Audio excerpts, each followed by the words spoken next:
Hello and welcome to the HeartWorking Dad podcast. I'm your host, Gabriel Perez, and this is a podcast for Christian fathers who want to grow their faith and grow in leading their families. I'm your host, Gabriel Perez. I have been married to my wife for 12 years. We have three awesome kids. My wife and I both work full-time jobs, and we homeschool our kids. And in addition to that, I'm a certified biblical parenting coach from the National Center of Biblical Parenting Association. All right, here we go. Let's go. This episode, I want to talk about pride. And I want to quote from Hosea 13:6. But when you had eaten and were satisfied, you became proud and forgot me. I was reading this the other day and it really just resonated with me because there's been many times in my life where God has been faithful and he's supplied my needs that and then once my needs were supplied all of a sudden you're like, "Oh, I'm good." And you forget about God. And it's not necessarily like I stopped being a Christian, I just went off the deep end, but all of a sudden my prayers weren't very heartfelt. I wasn't, seeking him as often maybe. I was just, kind of just, yeah, wake up in the morning and you just do whatever. And you just see that you start to just get lax in your faith. And I think this is important for us as fathers because we are the examples for our kids. We are the one who is going to show them faith in the good times, the bad times, and the ugly times. So when I read this scripture, it convicted me and it resonated in my heart because I have been there. I am guilty of that. I remember one time we were so badly in debt. Um, and, it just didn't seem like we were going to find a way out. I was the only one working at the time. My wife was stay-at-home mom. We had two kids. She was doing the homeschooling. And it was really tight. It was really tough. And I was just like, I need to get a second job. Like this is just too much. I can't. My one job's not cutting it. So I went and I applied for a waiter position at a restaurant, just a normal kind of chain restaurant. What was it? I think it was Mimi's Cafe. And it was interesting because I used to be a waiter. Like I have experience when I was in high school as a waiter for like 5 years at a local coffee shop. Then I worked at Marie Callender's. And so I went and I was like, I can do this. And my new job, the job that I was doing is like I ran almost $2 million snack business. So I was like, I think I can be a waiter on the side. And I applied and they never called me back. I never got the job. And I just remember telling my buddy, like, man, I didn't even get a job there and I feel pretty discouraged. And I was like, just gotta look for something else. And then all of a sudden, like a couple weeks later, a week later, I got this letter, um, and it was like a bitter sweet thing because a family member, dear my aunt, had passed, and it was tragic. It was sad. Um, but I just remember, it was a little whiles after though.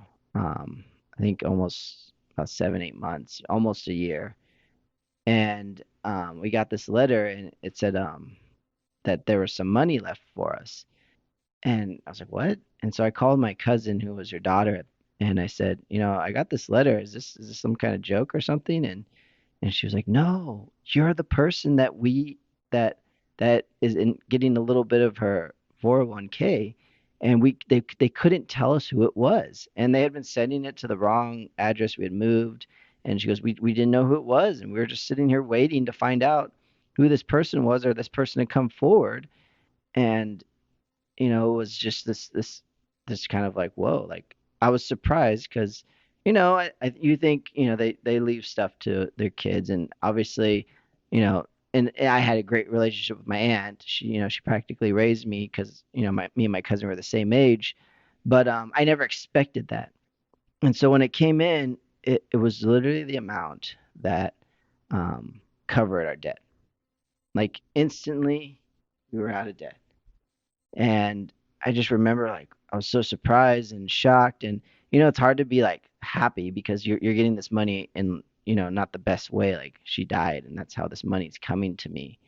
But it was so like the feelings were weird, but I just I didn't really know how to process it. And I remember my friend coming and I told my friend, he goes, I'm actually really encouraged by your story because, he was going through some stuff in his marriage at the time, and he said, you know, it's just showing me that God works. And I didn't even see this, but he was like, you know, you were trying to get a job, you were trying to do the right thing, you were applying different places, and you were just getting shut down. And it's just the fact that God had was providing for you. He knew it was going to come, and here it is, and it completely covered everything, and it just opened my mind. I was like, wow, that's sh- God is man. He provides, and you're kind of shocked because obviously, like money doesn't just fall from the sky. I don't ever think that you just pray for financial blessing and the money's just going to come randomly. But it was just this moment where I realized that God does provide. But then you know what happened? I got back into debt because I became proud and I was satisfied. Like we didn't have to do the Dave Ramsey thing anymore, like of eating beans and rice and planning every dollar. All of a sudden we're like, we're good. Now we can survive because now we don't have to pay crazy debt. But just as quickly as it went away, it started to come back. And I'm kind of embarrassed to say, but yeah, we became proud and we got back in debt. And then we paid off our debt again because of that cycle. God provides, we become proud. And then we stop doing what we were doing in that valley. We stop doing the things that are important because we're satisfied, we're good. And it's always a dangerous walk that we walk. And as dads, we can look at that in our job. Oh, if I just get to this next promotion, everything will be good. I'll spend more time with my kids. I'll do this for my wife when I get this, when I have more time, when things look better.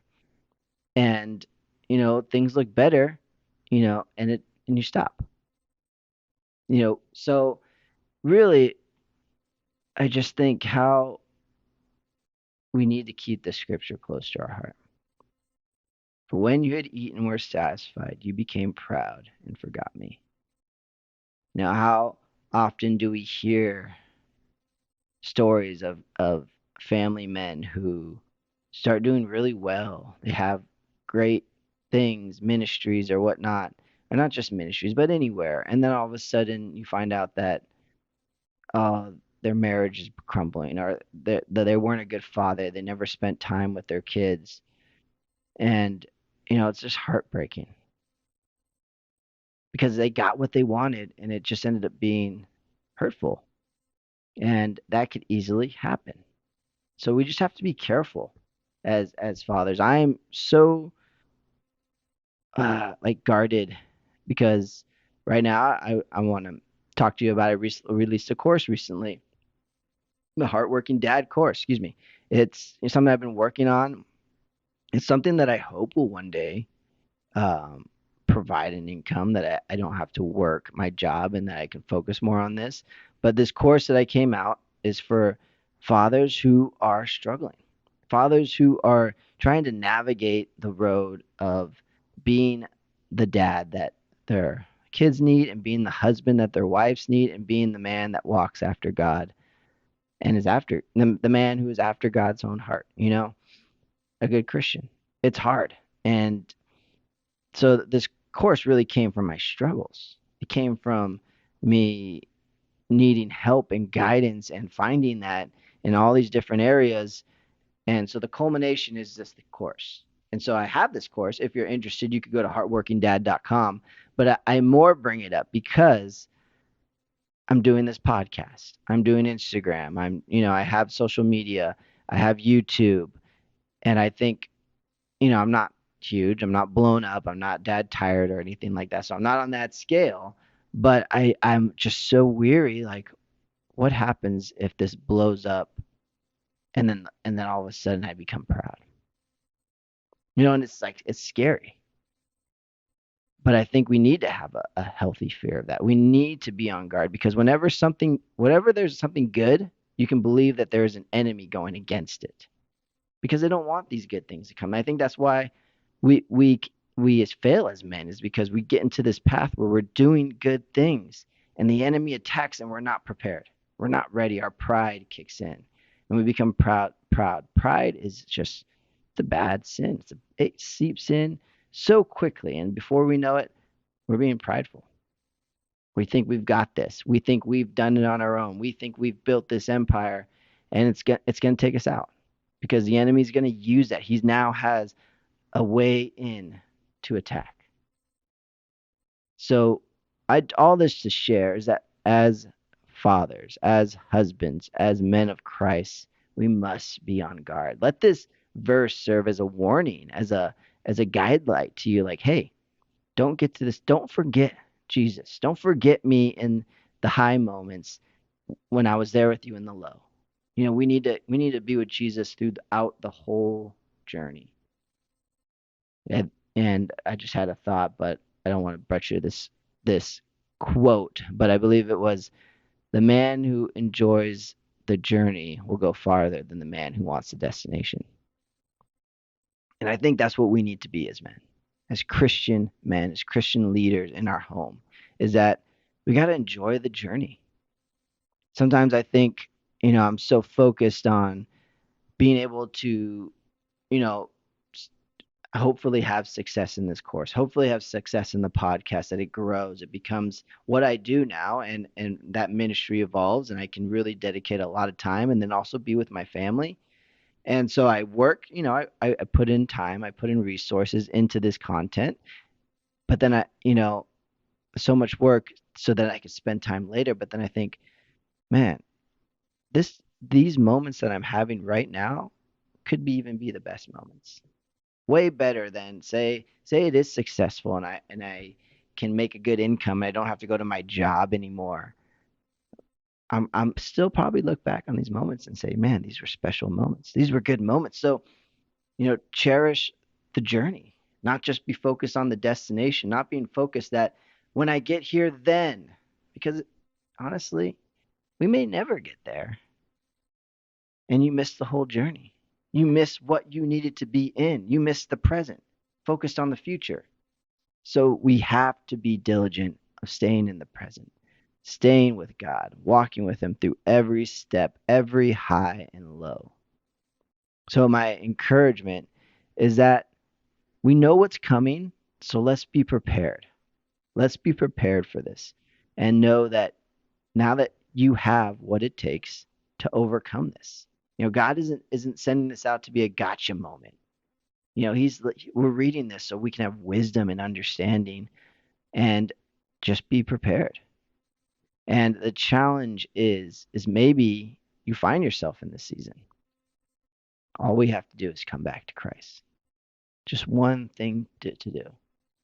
Maybe we found ourselves, or you see yourself getting there, come back to Christ. You see yourself straying from God, saying, I don't need to do this. I don't need to pray right now.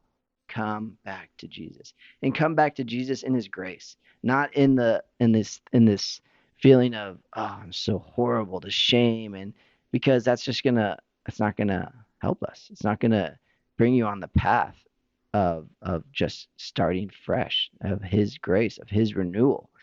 It's stronger than that. We don't have to live in that shame if we've made that mistake. So it almost sounds like the encouragement and the encouragement too, but that's what I got. So I hope you enjoyed this lesson. I know I talked a little bit about my course. Yeah, go check it out, HeartWorkingDad.com. You can see some details, some overview of the course, some testimonials of fathers that I've worked with who are now HeartWorking Dads. And I really believe that this course can do a lot. I really believe God has poured into me and helped me, and it's me just sharing what I've known on this journey, what I've learned on this journey.